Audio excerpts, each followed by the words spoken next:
সৎ ছোট ছেলেটির সততা। একদিন একটি ছোট ছেলে নাম তার হাসান বাজারে গিয়েছিল তার মায়ের জন্য কিছু জিনিস কিনতে। পথে যেতে যেতে সে একটা ছোট্ট থলি খুঁজে পেল। থলিটা খুলে দেখে ভেতরে অনেক টাকা।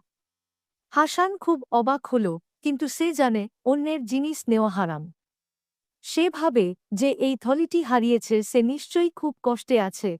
তাই সে কাছের মসজিদের ইমাম সাহেবের কাছে গেল ও বলল, ইমাম সাহেব, আমি এই থলিটি রাস্তায় পেয়েছি, দয়া করে আপনি ঘোষণা দিন যাতে মালিক এসে এটা নিতে পারেন। ইমাম সাহেব মাইকে ঘোষণা দিলেন। কিছুক্ষণ পর এক বৃদ্ধ এসে বললেন, আমি এই থলি হারিয়েছি। তিনি থলির ভেতরের সবকিছু সঠিকভাবে বর্ণনা করলেন।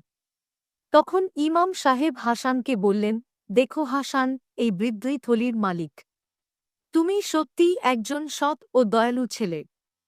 আল্লাহ তোমার এই সততার জন্য অবশ্যই তোমাকে পুরস্কার দেবেন। বৃদ্ধ লোকটি খুশি হয়ে হাসানকে কিছু টাকা পুরস্কার দিতে চাইলেও হাসান বলল, না চাচা, আমি আল্লাহর সন্তুষ্টির জন্যই এটা করেছি। শিক্ষা।